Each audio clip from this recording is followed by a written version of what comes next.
C'est une autoroute hors du commun. La toute première construite au Monténégro, mais aussi la plus polémique d'Europe. 40 ponts et 90 tunnels doivent être construits et financés par les Chinois à travers ce petit pays des Balkans occidentaux. Le projet cumule retard, corruption présumée et désastre écologique. Le Monténégro construit l'une des autoroutes les plus chères du monde grâce à un prêt de la Chine. Mais son remboursement pose problème. Ce pays des Balkans tombera-t-il dans le piège de la dette chinoise? Nous allons tenter d'en savoir plus. Initié par Milo Djukanovic, Premier ministre ou président depuis 3 décennies au Monténégro pour encourager le commerce dans le pays, ce projet surdimensionné a été épinglé par des études de faisabilité françaises et américaines. La Banque européenne d'investissement et le Fonds monétaire international ont refusé de le financer. Mais en 2014, la Chine est arrivée à la rescousse avec un prêt d'1 milliard de dollars pour la construction du premier tronçon.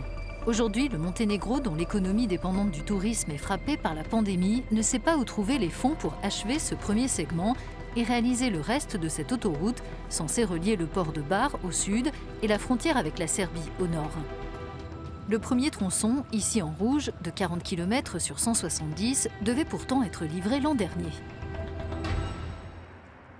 Le projet suscite la controverse au sein de la population qui espérait davantage de création d'emplois. L'entreprise d'État chinoise en charge de la construction a fait venir sa propre main-d'œuvre. Et selon cet habitant, des sous-traitants font travailler au noir des ouvriers venus de pays voisins.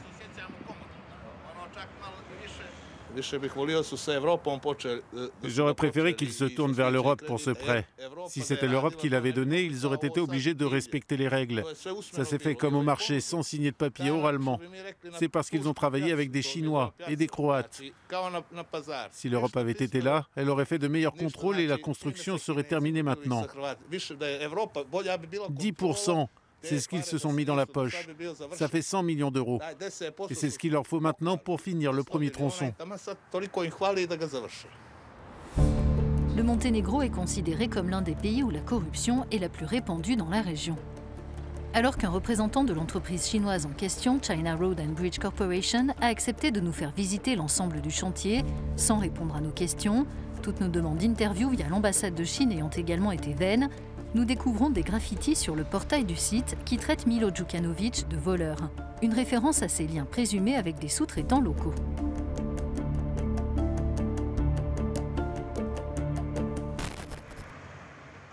Enquêteur d'une organisation anticorruption cofinancée par l'Union européenne, Dejan Milovac, lui, est d'accord pour nous parler. Il affirme que sur la totalité de ce prêt, 400 millions d'euros ont été distribués les yeux fermés aux sous-traitants, dont certains sont des proches du président.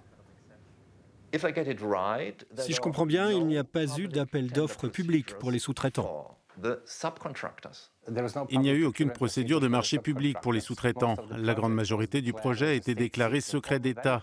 Tous les avantages dont l'entreprise China Road and Bridge Corporation a bénéficié, comme l'exonération de la TVA, des charges sur le travail ou des droits de douane sur les produits importés, ont aussi été appliqués aux sous-traitants locaux sans aucun contrôle.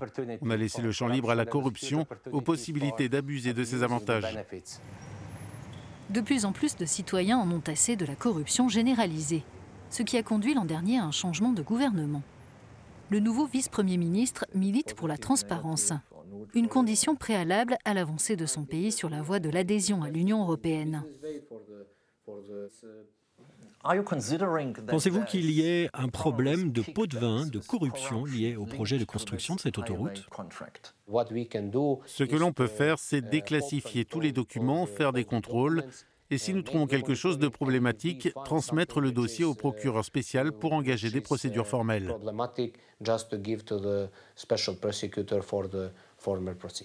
C'est intéressant. Donc il y aura une enquête? Oui, j'en suis sûr à 100%. Tout ce qui a concerné ce projet était totalement opaque. Aujourd'hui, seule une partie de l'autoroute est construite. Qui va finir la construction? Qui va réaliser les parties manquantes? C'est ce que nous demandons à Bruxelles. Et je suis persuadé que nous allons trouver une solution de financement de la part des institutions européennes pour ces deux parties manquantes. Quels changements sont nécessaires aujourd'hui? Notre pays doit davantage garantir l'état de droit, c'est le problème. C'est notre plus grande priorité, lutter contre le crime organisé et la corruption.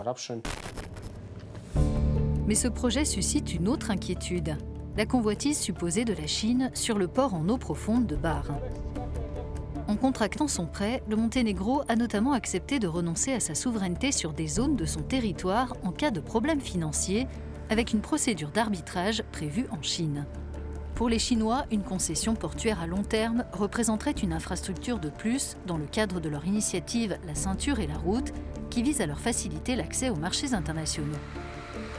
Quant aux autorités monténégrines, leur motivation est avant tout économique. Notre principal objectif pour les 10 prochaines années, c'est de développer un port d'importance régionale, ce qui veut dire avoir davantage de transports de fret, davantage d'activités industrielles et commerciales, etc.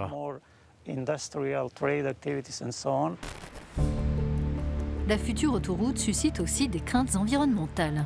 Ici, elle traverse la vallée de la Tara. Cette rivière, l'une des dernières à rester sauvage dans la région, est protégée, du moins en théorie, par les législations et conventions nationales et internationales. Cette militante écologiste de l'ONG Green Home a relevé une dégradation importante de son état dans cette zone. Le cours d'eau a été rétrogradé de la meilleure à la plus mauvaise note. Les sédiments provenant du site de construction se déversent dans l'eau, empêchant les poissons d'y frayer. On a dévasté la partie la plus importante de la Tara, ce qui veut dire qu'elle a été rendue invivable pour les poissons. Et maintenant, ils auront disparu pour les 20 prochaines années, voire plus. Certaines espèces ne reviendront jamais. L'opérateur chinois est accusé d'avoir ignoré les normes de construction européennes et les autorités monténégrines sont critiquées pour ne pas avoir correctement supervisé le chantier. C'est incroyable, parce que sur ce panneau, il est dit que la rivière est protégée par l'UNESCO et qu'il est interdit de déplacer le gravier et le sable et d'abandonner sur place des matériaux du sol. Or, c'est exactement ce que l'on trouve ici. Il y a même écrit « Veuillez laisser cet endroit propre ». Incroyable. L'Union européenne tendra-t-elle la main au Monténégro pour contrecarrer les ambitions chinoises sur son continent? À la Commission, on prévient qu'un financement ne lui sera accordé qu'en lui imposant la transparence dans sa gestion et le respect des normes environnementales européennes.